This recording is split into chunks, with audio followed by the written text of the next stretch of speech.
clearly MLB embraces diversity, and that's awesome. And in fact, next week I'm going to be talking to a gentleman by the name of Roy Silver. Doesn't sound Latino, but he is. Roy's actually vice president with the Texas Rangers, and he was a very good baseball player out of Long Island and played down in Florida. I think he may have been on a Major League Baseball roster too, but he's a great guy, and we're going to talk to Roy next week. But tell us about your experiences regarding Latinos specifically in the front office.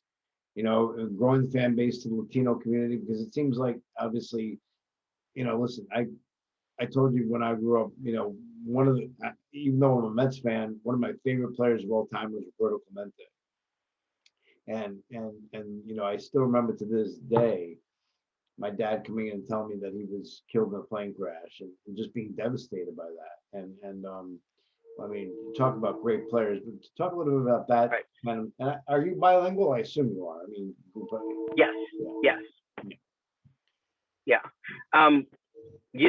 To answer your question, and talk a little bit about it. So in addition to the day job I just described at baseball and the career I've had there, one of the things I actually took on over the last year and is really important to how baseball is reaching or embracing diversity, not just from a Latino perspective, but from just diversity, equity, and inclusion as a whole.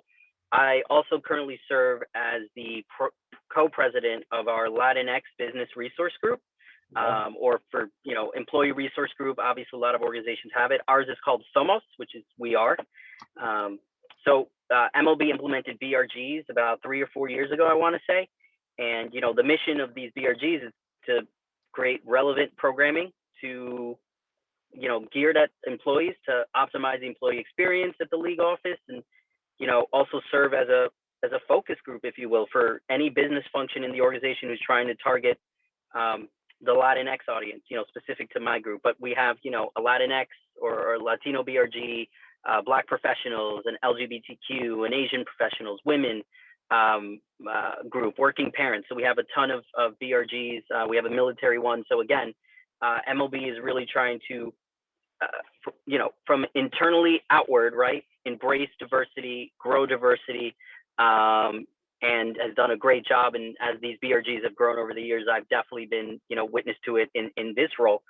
I would also say, in terms of, other Latinos in the front office, part of us embracing this Latino community, in addition to the BRG's role is to be a resource, for other Latinos in the organization.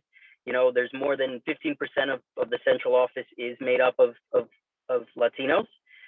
So again, the goal of the BRG is really to help them to network with others in other disciplines in the organization, kind of similar to my first role, right? Is connect people in, ad operations with someone in finance, and continue to network. It's all about helping with professional development, if you will. And again, some of the things we try to do to promote professional development and exposure to some of the things that we do and the other people in different roles in the organization. And while we continue to grow from diversity, and the BRGs are helping to affect how we grow to our fan base. And definitely, I think from the Somos end, we're definitely trying to play a small role in how we reach the Latino community. I think you probably know, as a baseball fan, and talking about Clemente, roughly 30% of our players today are Latino. So, we're always looking as a league to highlight those young stars now, in particular, especially the Latin stars, but all of our young stars, across our media platforms and our marketing campaigns as we move forward. And Somos plays a role. Again, it could just be as simple as like, hey, we're thinking of doing this campaign, this commercial in Spanish, right, with our players. What should be the name of the campaign? This is the thematic, right? And then I'll give you one little story also, to kind of wrap this one up, because you mentioned Clemente. One of the things we did last year that we were really proud of, we held a conversation during Hispanic Heritage Month. Given what's gone on in our country the last year, and the social injustice that has gone on in the conversation, MLB, I think, is become a leader, has been a leader, but continues to try to push the envelope to be a leader in having these tough conversations, and trying to be a leader as a league, both outward and internally. So one of the conversations Somos led was a conversation on colorism in baseball. And by colorism, it was specifically focused on the Afro-Latino experience, because a lot of people don't think about that experience, to your point, that a Roberto Clemente experience, identifying as Afro-Latino. You know, people might default and assume he's Latino, but in fact, he identifies as Afro-Latino. He's Black Latino. And we did a phenomenal panel discussion with Roberto Clemente Jr., so his son, Francisco Lindor, who was with the Indians at the time. He's with the Mets now. And we also had a great historian and writer, Adrian Burgos Jr. And we also had Jennifer Mercedes from La Vida Baseball. You're familiar. And this was a tremendous conversation, really trying to educate employees and continue to have these dialogues about, hey, you know, what we're seeing right now and some of the issues that have really sprung in terms of race conversations.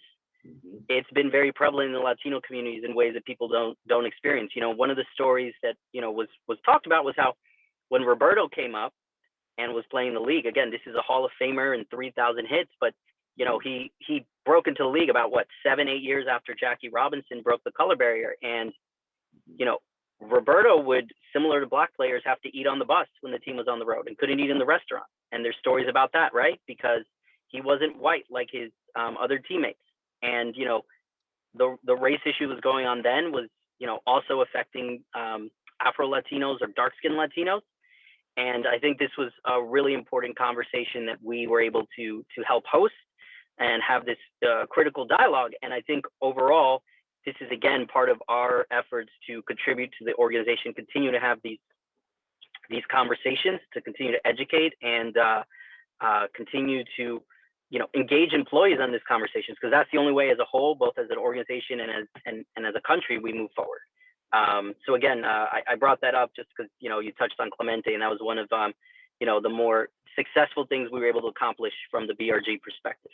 Yeah, very important and very critical information, Anthony, and I appreciate you sharing that. And then the end of the day is, I mean, for me, it's 2021, and you know, I'm older than you, but it's mind-boggling to me, you know, that we are still, you know, kind of on an uphill climb with this, but you know, hopefully we're getting, you know, to a better place. So thanks again for sharing that. And